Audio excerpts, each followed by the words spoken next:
Netflix sent Blockbuster a lifeline to services cycle to offer your yes lifestyles. These likewise just to stay quiet. Blockbuster laughed them out of the room.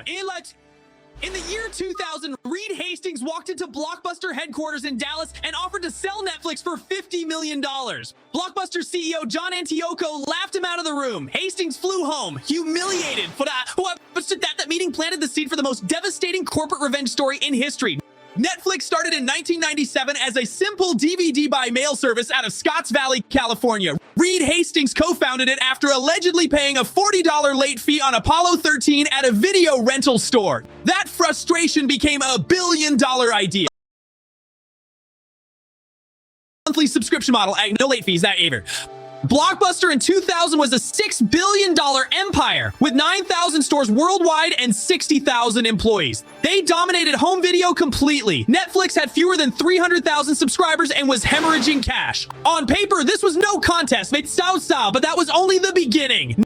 Netflix went public in 2002, raising $82 million. The company was still losing money, but Hastings had a plan no one else could see yet. Broadband internet was spreading across America at an explosive rate. Hastings wasn't building a DVD company. He was building a pipeline waiting for the internet to catch up. In 2004, Blockbuster finally woke up. CEO John Antioco launched Blockbuster Online. No late fees, mail delivery, direct Netflix competition. For 2 brutal years, Blockbuster actually gained ground. Netflix subscriber growth slowed. Hastings later admitted 2004 was the most scared he had ever been. So Netflix did something radical. Netflix launched streaming in January 2007. You could watch 1,000 titles instantly on your computer. No disc, no waiting, no shipping. It was free for existing subscribers. Hastings called it a small feature. It was actually the detonator. And everything Blockbuster had built was suddenly standing on top of a bomb.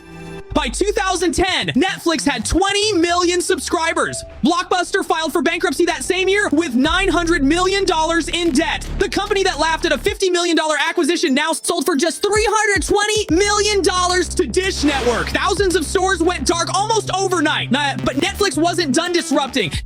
Netflix now targeted the television networks.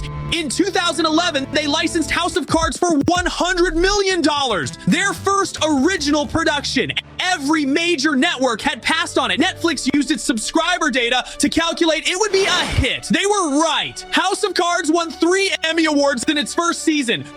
Traditional TV studios now face the same existential threat Blockbuster had faced. Netflix spent $17 billion on content in 2021 alone. HBO, Disney, NBC, every major player scrambled to build their own streaming platform. The streaming wars had begun, and at the center of it all stood the company that started as a DVD mailer from California.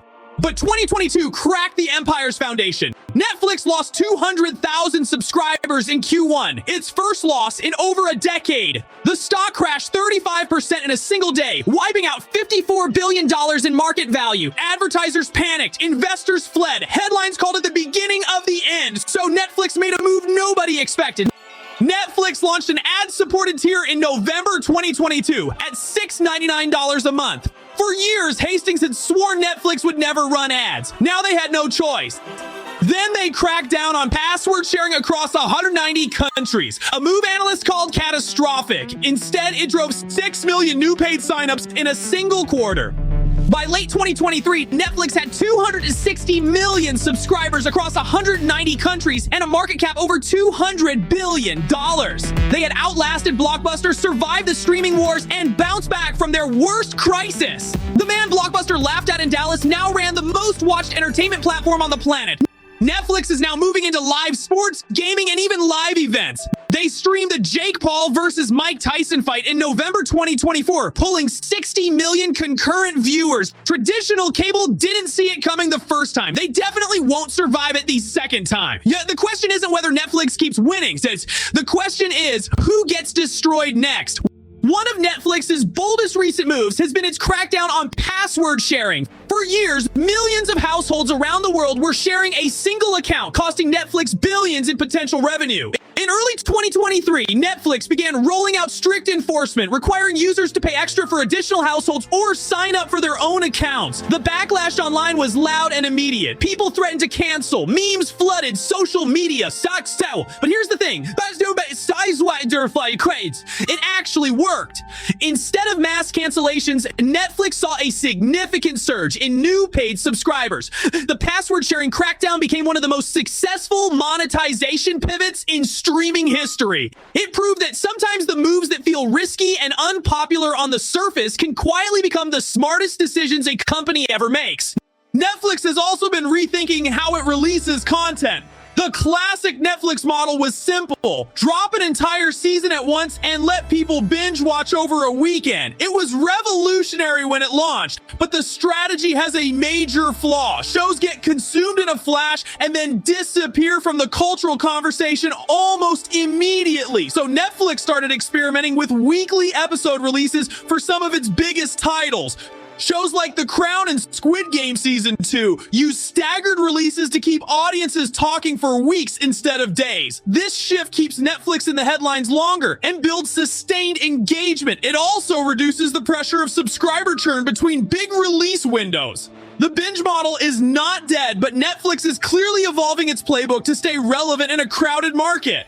Behind the scenes, Netflix has been quietly building one of the most powerful content production machines on the planet. The company now spends roughly $17 billion per year on content. It has built or leased studios across the United States, the United Kingdom, Spain, South Korea, and beyond. Netflix originals are no longer just filler content sitting between licensed blockbusters. They are Academy Award nominees, Emmy winners, and global cultural phenomena. Shows like Squid Game from South Korea prove that audiences will absolutely watch subtitled foreign language content if the story is good enough. That was a major mindset shift for the entertainment industry. Netflix bet early on international storytelling, and it paid off enormously. Today, non-English language content drives a massive portion of Netflix's viewing hours and subscriber growth in emerging markets. So where does Netflix go from here? The streaming wars are far from over. Disney Plus, Amazon Prime, Apple TV, and HBO Max are all fighting hard for the same audience and the same wallets. But Netflix holds a serious advantage. It has no theme parks, no airline deals, no hardware business to distract it. Streaming is its entire identity and its entire focus. The company is investing aggressively in artificial intelligence to personalize recommendations even further and reduce content waste. It is expanding its advertising technology to compete directly with traditional TV for big brand budgets. Netflix started as a DVD rental service mailed to your door, which feels almost impossible to imagine today. What started in a living room in California has become the defining entertainment platform of a generation, and by every indication, it is just getting started. Next, we're exposing how Disney nearly went bankrupt before making the most miraculous comeback in Hollywood history.